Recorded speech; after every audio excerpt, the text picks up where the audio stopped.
আজকে আমি এমন একটা লাঞ্চের আয়োজন করে দেখাবো যে কারোরই লোভ লাগতে বাধ্য হবে। আর এর জন্য একটু কষ্ট তো করতেই হবে। আমি চুলাতে চলে আসলাম আর দিয়ে দিলাম চাপা শুটকি। আমি খুব ভালো করে ধুয়ে নিয়েছি, পানিতে সেদ্ধ করতে বসিয়ে দিলাম।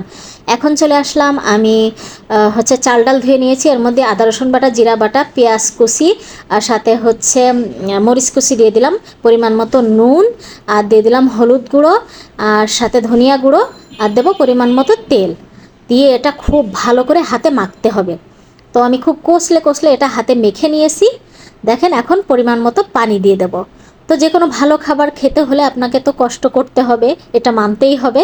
তো আজকে এমন একটা লাঞ্চের আয়োজন করব, বললামই তো যে কারোরই লোভ হবে।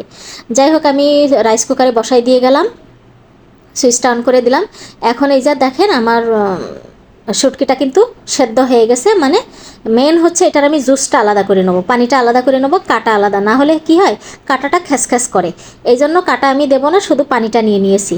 এখন চলে আসলাম, একটা কড়াই বসাই দিলাম, ভালো করে গরম করে নিয়েছি, পরিমাণ মতো তেল দিয়ে দিলাম। তেলটাও একটু গরম করে নিচ্ছি, এর মধ্যে দিয়ে দেবো পেঁয়াজ কুচি আর সাথে রসুন। একটু বেশি পরিমাণ দিতে হবে। তো বেশি পরিমাণ দিয়ে খুব ভালো করে এটা আমি একটু নরম করে নেব, এক কথায় ভাজা যাবে না, মানে নরম হয়ে আসবে এমন টাইমে পরিমাণ মতো নুন আর দিয়ে দেবো মরিচ গুঁড়া, সাথে হলুদ গুঁড়া দিয়ে খুব ভালো করে মিশিয়ে এটাতে আমি পানি দিয়ে কষাবো। এই মশলাটা খুব ভালো করে কষিয়ে নেব। তো আমার কষানো হয়ে গেছে দেখেন। এখন এর মধ্যে সেই জুসটা, যে শুটকির জুসটা ছিল, সেটা দিয়ে দিলাম। এটা দিলে হয় কি, মানে কাটা কাটা হয় না, খেতে খুবই ভালো লাগে। এখন কিছুক্ষণ এটা আমি কষিয়ে নিয়েছি, আর সাথে আমি কাঁচামরিচ দিয়েছিলাম পরে, সেটা আমি স্কিপ করছি। কাঁচামরিচ ভেঙে ভেঙে দিয়েছিলাম, ঝাল অনুযায়ী আপনাকে দিতে হবে। ব্যাস হয়ে গেল আমার শুটকি ভুনা। দারুণ একটা শুটকি ভুনা হয়েছে না, হেভি দেখতে হয়েছে দেখেন। এরপরে চলে আসলাম আবার চুলাতে, আর এখন পরিমাণ মতো তেল দিয়ে দিলাম। তেলটা গরম করে নিয়েছি। আগে থেকে আমি বেগুনে নুন হলুদ মরিচ মাখিয়ে রাখছিলাম, সেটা এক এক করে বসিয়ে দিয়ে এটা আমি সুন্দর মতো করে লাল লাল করে ভেজে নেব। তো আমার একবার ভাজা হয়ে গেছে, আমি আরেকবার দিতে হবে, বেশ অনেকগুলোই। তো আমি উঠাই নিচ্ছি, আবারও আমি যে বেগুনগুলো আছে দিয়ে দিচ্ছি, দিয়ে এটাও আমি ভেজে নেব। তো মাঝে মধ্যে দেখেন আমার বেগুন ভাজা হয়ে গেছে। মাঝে মধ্যে এমন লাঞ্চ হলে কিন্তু ভালোই লাগে, সবসময় একঘেয়েমি খাবার খেতে ভালো লাগে না। এর মাঝে আবার মরিচ ভেজে তুলে নিলাম, এটা ভর্তা হবে। এখন দিয়ে দিচ্ছি পেঁয়াজ রসুন আর কাঁচামরিচ দিয়ে একটু খোলাই টেলে আমি নামিয়ে নিলাম। এরপরে দিয়ে দিচ্ছি কেটে রাখা ধনিয়া পাতা।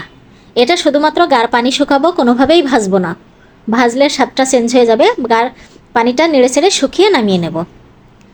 তো এই তো রেডি হয়ে গেছে, নামিয়ে নিলাম।